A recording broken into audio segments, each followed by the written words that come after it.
Hello, I'm Milo, traveling with my dog, Willie Nelson. I'm Jenny with my co-pilot, Dakota. Two solo van nomads sharing our stories from the road. We may travel solo, but we don't have to go at it alone. Girls Just Want to Drive Vans podcast is created to help and encourage other adventurers. Thanks for joining us. Today's Girls Just Want to Drive Vans episode is brought to you by Wet Dog Room Fragrance. That's right. Want that all day long wet dog smell in your home? You can have it. Just move into your car or van and let that adorable pound puppy you just picked up roll in all that good muddy water. And then just simply let him run directly into your vehicle, avoiding the tails you had prepared. Wet dog aroma is guaranteed to make you look forward to those hot days with no rain once again. Wet Dog Room Fragrance is brought to you by #livingmybestlife.com. Hi. Hey. Hey, van to van action right here. That probably didn't sound... It's like, yeah, and I feel like we're together because I can see your face. I see your face. And it we're does in different look like time zones. Yes. Different climates. Yes, and it looks like you're clean. That's an illusion I like to put off. I like it. I like it. My last actual shower was the beginning of January. So nice. Clean is a state of mind around here. It is. It is. And that is going to be one of our topics at some point, but maybe not today. I wanted to jump into, first off, thank you for agreeing to do this with me. And just being a part of this. I think there's just so much. There are so many people interested in this lifestyle, whether they're going to do it or not. They just are curious about it. And a lot of the posts that are out there and videos show like this glamorous, look where I parked. It's not always that glamorous. No. But just a little bit of backstory, the difference between the way I'm traveling and you're traveling. I'm in a Class B van. It's a Winnebago. I've got solar generator, propane, and a toilet and a shower I don't use. That's another story. And then you are in your very own homemade rig. Let's hear a little bit about it. How'd you get into that? Yeah. I've got a 2006 Dodge Sprinter van. It's shorter wheelbase, but it's a high roof. And I bought it as an empty cargo van. And I built the home of my dreams out of it myself. But I am completely self-contained as far as I don't have shore power. I don't have a generator. I have solar power. I have a little heater. But we're kind of bare bones on amenities. We've got a little fridge, but no like black tank or giant gray water tank around here. So different style of van for allowing me to boondock a little bit easier. What's nice what I envy about you is your luscious hair. No. I mean, thank you. Yeah, The funny thing is I just had run my hand through the back and I was like, it's already still kind of greasy. so thank you. Welcome. I was like, it doesn't look as clean as it, or it doesn't feel as clean as it looks. As far as your van goes, it's the fact that you're diesel. So you go farther, and you are, because of your short wheelbase, as we discovered, you can get to places that I have a hard time getting to. And we also discovered that I have a bit more clearance than you, not much, but enough. So my shorter wheelbase, I don't bump stuff quite the same way as you do. Milo and I followed each other down a couple of routes. I tried to take her down some interesting places this summer where we found our vans are not created equally. They are not created equal. I was able to hang, but there was that one spot I had to park across the street because I couldn't get up the embankment. Yes. And you had a much better view, but that's fine. It was fine. So one of the biggest questions I'm asked when people find out I'm solo in a van is, do I feel safe? Do you get that question also? Always. See him? Do you see his head? Yeah. Aw, hi, There's Willie. dogs barking outside. So he's, oh, by the way, I have some low hanging fruit. Can you see? It's my new attempt at hanging my oranges and my apples, and I didn't. Space is a thing. Like, where do you put it? It's like, where? Yeah, well, go? in my van, you have low hanging fruit. I have a banana hammock. So. So back to safety, or what's the number one question? Yes, we protect our fruit from the road, which is important. But what about, are you asked often, like, how do you, if you feel safe as a female traveling alone? Not that question. Instead, I'm usually asked, aren't you scared? Oh, okay. Wow. Or like, how do you stay safe? Or like, do you carry protection? Do you carry protection? Is that how the question is asked? So, yeah, I was trying to think. I was asked this a couple of days ago. I guess it depends on what you're asking me. I mean, it's a very personal question. I just don't. I mean, I've never had someone ask me that in a long time. I'm trying to think if I've ever been asked that in that fashion. Probably not. So I recently was asked, is that safe? Are you safe? I mean, is it safe to do anything these days? Like, so what? Yeah. Right? Like, so what? I'm in a van with my dog, and he's clearly very protective of the fruit basket that's hanging there. But yeah, I think, and you and I both belong to some groups, especially on Facebook, where I find there's a lot of women asking other women, like, are you afraid? Do you feel safe? Like, what do you have for protection? And I always think it just seems odd, I guess, because I mean, have you ever not felt safe? So I've had one scary incident on the road. Okay. But I honestly think it was a matter of a misunderstanding. It was a weird story that I'm happy to share. Would you like me to share it? Yes. Okay. Please. So I know this is crazy to think of the state that my weird encounter happened in being Florida, because nothing weird ever happens in Florida. Crazy. Yeah. So I was in Florida, and I found a site on one of the apps that we used to find campsites. I think it was on maybe iOverlander. And it had said, like, it was near a boat ramp, but there was a review of the boat ramp that said, we tried to park here, but somebody came over who like owns the boat ramp area or is like a ranger or something. And he said, we actually can't park at the boat ramp, but there's an empty grassy lot next to it. And he directed us to camp there. He owns both of them. So I'm like, perfect. It has a recent review. It says, don't camp here, camp here. This seems legitimate. And in Florida, I tend to camp a lot in Walmart parking lots or Cracker Barrel parking lots because I don't pay to camp.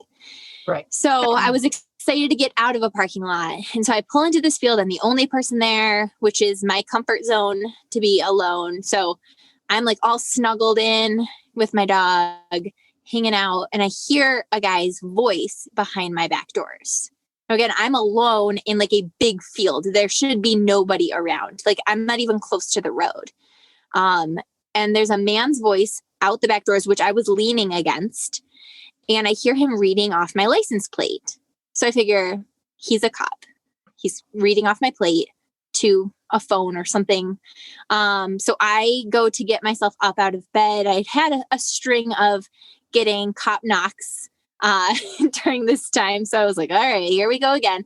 I get up to go to the side door, but I thought, I don't want to startle a cop by opening the door. I'll wait for him to knock first. So I'm standing at my side door waiting for him to knock. And instead of knocking, he pulls the handles of the back doors to open the back door of my van. No knock, just pulled the handle. And so like my adrenaline goes and I'm like trying to figure out what I'm going to do. Do I grab a knife? Do I shut all the lights off on the inside? And then he started up his truck and he drove away. So that was it. The door was locked. The door was locked. So he couldn't gain access. No, and he pulled it once. He pulled it once, thought it was locked, drove off. So it was like weird because it seemed like, if you were trying to harm someone, you wouldn't be calling in a license plate. Right. You would be trying multiple doors. So you never laid eyes on the vehicle or the person? Nope. Weird. So did you leave? Yes, I left because I'm smart and I listen to my gut. And this is how I stay safe. When people ask me how you stay safe on the road, something feels wrong, you leave. My house has wheels. So I took it to a nearby Walmart and spent the night there instead. But again, it was like nobody hurt me. As much as it scared me, I also didn't feel like there was a part of me that was like, do I stay? Like, he didn't tell me to leave. But this also feels weird, so I'm going to leave. But it didn't really feel like I was in danger.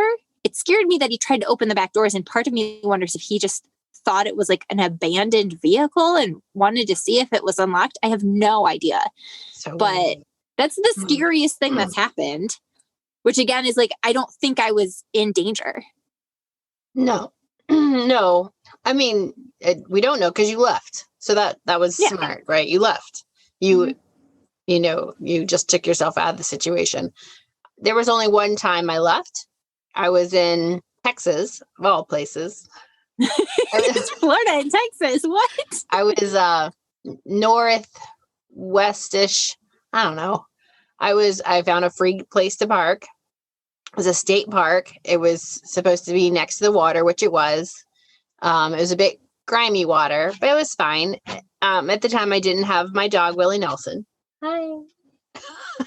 And I was still really new at this. I was headed to Colorado for the first time. And I remember there's a confidence when knows if I'm alone, right? If no one sees me around the van or in and out of the van, they don't really know who's in the van. So being inconspicuous or, keeping a low profile that's a bonus, right? Well, I blew my cover, so to speak, because someone needed help. They were yelling for help. And so I stuck my face out and I'm like, there's a woman calling for help in a car, like within 500 feet from the van. And there's another car, a couple. I had saw them arrive and they were headed that way to help her, but I thought I would also help. So I get out of the van, I go help this woman, and she's teetering, like she caught her undercarriage of her car. So she couldn't get traction on her back or front tire. She had front wheel drive because she was tipped. And so her front tire wasn't on the ground. It was just spinning because she kind of rolled off into a ditch a bit. Now, there wasn't a cliff, but the way she was responding was that she was on the edge of a cliff about to die. And so the young man was trying to say, hey, just turn your wheel. You're going to be fine. Just back up a little bit so the wheel grabs the ground and you can turn it. She's like, I can't. I need you to do it. And I looked at him and went, you were going to do it. I was not getting in this woman's car. And I said, well, put the emergency brake on before he gets in her car, right? So it doesn't back up. She's like, I don't have an emergency brake. Okay. So this little dude had to squeeze behind the woman, a stranger, who's trying, so anyway, her friend showed up while all this was happening, dudes in her car, and we don't know this woman. Her friends show up because she's been missing. And I can just tell you, I instantly felt like I was in the wrong place. Like there was no reason for me to be around this group. It's not like they did anything overtly to make me feel that way, but I just could feel like, you know what? These are not my people. Yeah, intuition. Yeah. So, and at that point I blew my cover. They were going to see me go back to my van, and they were going to see that I was alone because the other two people went back to their car together. So I bit the bullet and just decided to go drive to a campground, not the Walmart. It was 4 hours away, but I pushed and I just went ahead and went because I just want a really good night's sleep. It had been a really long day. And at that time I could do long hours because I didn't have the dog. So that was the worst. That was the scariest. There have been times that I have I'd laid down thinking, am I going to be able to sleep? Because maybe something's out, or I got someplace at night and I didn't really see the place during the day. But for the most part, I feel very safe. But the dog helped, especially when he's got that deep bark. I'm sure you feel the same way about Dakota. Yes. Yeah. I mean, she actually the other day freaked out. It was like dark. We went for a long walk and we were coming back kind of in the dark, and she saw a sign off in the distance that she didn't know what it was. And she like puffed up, all her fur went up. She like stood right in front of me. So I was like, yeah, she'd mess someone up. But also like I've had moments where like someone goes to open my back doors and Dakota's like, what's going on? Now I'm sure if they came in and like I was scared, she'd jump into action, but she did not start barking. But my dog also doesn't bark. He's like, you got this. Waits to rip someone to shreds once they're already in the van. It's fine. So I wanted to just to kind of have like a kind of a pattern to this to talk about. So safety was we touched on safety, but I also wanted to ask you, as far as like where you are, what is your favorite thing about where you're camping now? What's your favorite thing about your location? This is one of my favorite spots ever. I actually camped here a ton before I lived in a van. This is where the van life dream was born out of. Oh. Yeah, so it's a super special place to me, but my favorite thing about this spot, first of all, the views are unbeatable, and like the convenience, the cell signal. I mean, it's got everything it needs, but it has the most awesome mountain bike trails that I don't even have to drive to. That's nice. Right out my front door. So if I don't have to drive to have an adventure and I can just do it from my front door, and I have a cell signal and it's beautiful, like I could just stay here forever, except it's cold right now. Well, I was going to say, what's the worst thing about where you're at? Right now it's the temperature. Mm-hmm. What is and it gets low? really windy in here in this area. So the wind can be kind of brutal. The low, I think last night it was like 23 degrees. Yeah. Degrees. Fahrenheit. Yeah, it's cold. We're in the desert. So it was like 23 last night and then a high of 60 because it's the desert. Yeah. No. Mm-mm. Well, our low tonight will be 55, and our high tomorrow, because there's a cold front coming in, is going to be like 66 tomorrow. So it'll be raining. And I will say the worst thing about where I'm at is the bugs because of the warm humidity. I found ticks on me and the dog after our walk today. So the trails are lovely and wooded and nice and full of bugs. So ticks are my least favorite thing. And I've had to really get comfortable with the fact that if you feel something, investigate. Oh, right. If you feel it, don't let it go. Go get it. You know what I'm saying? See, this is why I stay on the west side of the U.S. because I don't do bugs. Give me cacti and rattlesnakes, but I don't do bugs. I had to pull him off me, and I had to pull him off him. And then, and yes, he's on treatment, but still, they have to bite him to die. So I just pulled him off of him. Yes. But my favorite thing is that it is really convenient. Like we can walk out and there are trails and paths, and we're just going to avoid the woods. I've decided we're just going to stay on. There's some paved paths. We're just going to do that because peeling ticks off his face. I'm just done. I'm just done. I'm done with it. Yeah. We've had our fair share of experience with ticks in the area where you are now. To plug my own podcast, today's podcast was titled "Ticks Live in Georgia."